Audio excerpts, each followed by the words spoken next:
Under the African Charter, which has become part of our law by virtue of the African Charter on Human and People's Rights, Ratification and Enforcement Act, self-determination is listed under that act as a right, an enforceable right in Nigeria. So those who insinuate that asking for Duduwa Republic or agitating for Biafra is treasonable are just ignorant or outrightly mischievous, because self-determination is recognized both under the United Nations Charter and under the African Charter on Human and People's Rights. It is not a criminal offense to say you no longer want to be a Nigerian. In fact, under the Constitution, Nigerians can renounce their citizenship. I can decide tomorrow to say I no longer want to be a citizen.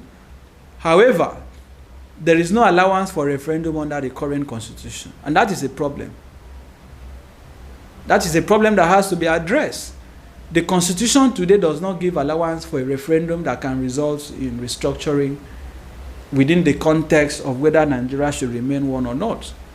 But the Constitution itself, as sacred a document that it is supposed to be, as the ground norm, is amendable.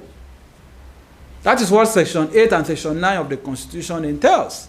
It is surprising to me that there has been no deliberate effort by parliamentarians in this country to take up this issue. Let it be that the bill has been sponsored and defeated, so that we can know the names of those who are against it, just as we had with the electronic transmission of results in the Senate.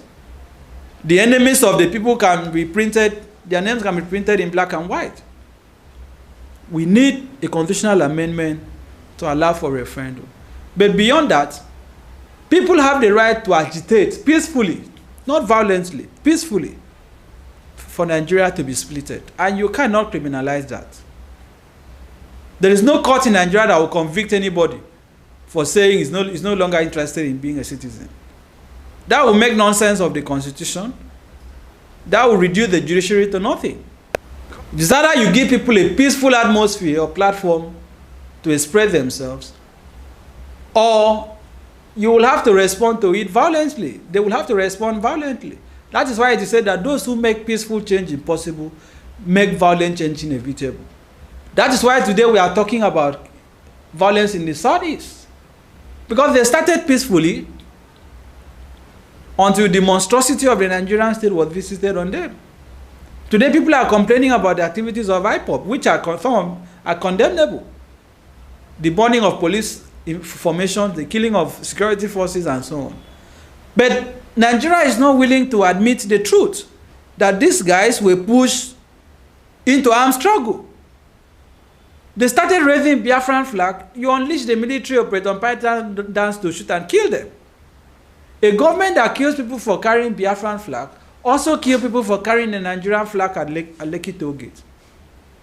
So if carrying Biafran flag is a crime, why was it a crime to also carry Nigerian flag? So what exactly do they want Nigerians to do? People are calling for Biafra, you kill them. People also carry Nigerian flag and sing the national anthem, you also kill them. So this is a government that is addicted to blood. And that is why these killings are going on. Because you have a president, as I said, who is disconnected from civilization. You cannot run a country like this. If people are protesting, allow them to look at even today. Today is supposed to be the anniversary of Nigeria's independence. People went to protest in Abuja, they were tear gas. No freedom of expression under a president who claims to be a Democrat. You don't allow people to protest peacefully. You are also saying you cannot protest violently. So what exactly do you want? We are not a conquered people. Except you just want to govern non-entities. You must allow people to express themselves. Sunday Igboho, you say you cannot protest for Duduwa Republic. Nnamdi Kanu, you say you cannot protest for Biafran Republic.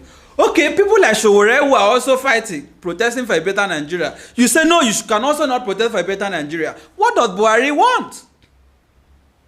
Is it cattle colony? Because you see why he loves cattle. Cattle don't really protest. When you lead them, they follow you. So I understand why Buhari is in love with cattle. why he's so emotionally attached to herdsmen. Because he understands the psychology of cattle. When you lead them, they follow you sheepishly. But you can't treat human beings like that. A human being has the right to freedom of thought, conscience, and religion. That is what Section 38 of the Constitution guarantees. Can you see the irony? I want to re-emphasize that those who are protesting for Biafra have been killed. They are being denied the right to protest peacefully. Those who are protesting and demanding Oduduwa Republic, they are also being attacked, they are being arrested, they are being shot at, they are being targeted. Those who are, some of us who are also protesting for better Nigeria, who don't want Nigeria to be divided, you're also killing them. Even when they sang the national anthem of your country, whose unity you say is non-negotiable. So what exactly do they want? You don't want a better Nigeria, you also don't want a divided Nigeria. It's unfortunate.